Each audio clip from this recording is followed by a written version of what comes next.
थी बुढ़िया। उसका एक पोता था। पोता रोज रात को सोने से पहले दादी से कहानी सुनता और दादी रोज उसे तरह तरह की कहानियां सुनाती। एक दिन मूसलाधार बारिश हुई।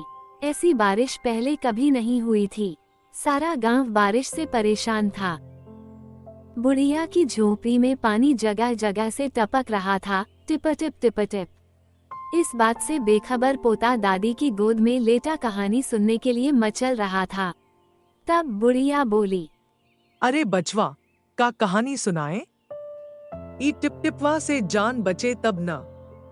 पोता उठकर बैठ गया। उसने पूछा, दादी, ये टिपटिपवा कौन है? टिपटिपवा क्या शेर बाघ से भी बड़ा होता है? दादी छत से टपकते पानी की तरफ देखकर बोली, हाँ बचवा, न शेरवा के डर, न बघवा के डर, डर त डर टिप टिपवा के डर। संयोग से मुसीबत का मारा एक बाघ बारिश से बचने के लिए झोपड़ी के पीछे बैठा था। बेचारा बाघ बारिश से घबराया हुआ था। बुढ़िया की बात सुनते ही वो और डर गया। अब यह टिपटिपवा कौन सी बला है? जरूर यह कोई बड़ा जानवर है। तभी तो बुढ़िया शेरबाघ से ज्यादा टिपटिपवा से डरती है। इससे पहले कि बाहर आकर वह मुझ पर हमला करे, मुझे ही यहाँ से भाग जाना चाहिए। बाघ ने ऐसा सोचा और झटपट वहाँ से दुम दबाकर भाग चला। उसी गांव में एक धोबी रहता था। वह भी बारिश से परेशान था। आज सुबह से उसका गधा गायब था। सारा दिन वो बारिश में भीगता रहा और जगह जगह गधे को ढूंढता रहा, लेकिन वो कहीं नहीं मिला। धोबी की पत्नी बोली, जाकर गांव के पंडित जी से क्यों नहीं पूछते? वे बड़े ज्ञानी हैं। आगे पीछे सबके हाल की उन्हें खबर रहती है। पत्नी की बात धोबी को जच गई।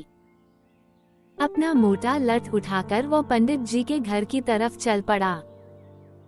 उसने देखा कि पंडित जी घर में जमा बारिश का पानी उलीच उलीच कर फेंक रहे थे। धोबी ने बेसब्री से पूछा, महाराज, मेरा गधा सुबह से नहीं मिल रहा है। जरा पोथी बांटकर बताइए तो वह कहाँ है? सुबह से पानी उलीचते उलीचते पंडित जी थक गए थे। धोबी की बात सुनी तो झुंझला पड़े और बोले, मेरी पोथी में तेरे गधे का पता ठिकाना लिखा है क्या, जो आ गया पूछने? अरे जाकर ढूंढ उसे किसी गढ़ी पोखर में। और पंडित जी लगे फिर पानी उलीचने। धोबी वहाँ से चल दिया। चलते चलते वो एक तालाब के पास पहुँचा। तालाब के किनारे ऊंची ऊंची घास उगी थी। धोबी घास में गधे को ढूंढने लगा। किस्मत का मारा बेचारा बाघ टिपटिपवा के डर से वही घास में छिपा बैठा था। धोबी को लगा कि बाघ ही उसका गधा है। उसने आव देखा न ताव और लगा बाघ पर मोटा लठ बरसाने। बेचारा बाघ इस अचानक हमले से एकदम घबरा गया। बाघ ने मन ही मन सोचा, लगता है यही टिपटिपवा है। आखिर इसने मुझे ढूंढ ही लिया। अब अपनी जान बचानी है तो जो यह कहता है वही करना होगा। आज तूने मुझे बहुत परेशान किया है।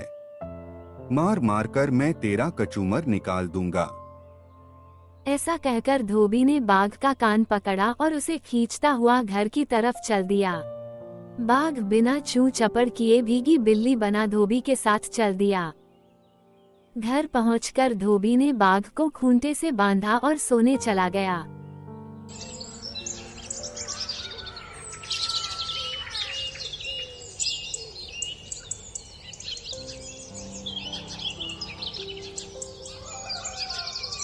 सुबह जब गांव वालों ने धोबी के घर के बाहर खूंटे से बंधे बाघ को देखा, हैरानी से उनकी आंखें खुली रह गईं। तब उसने बाघ को खोल दिया और बाघ भाग गया।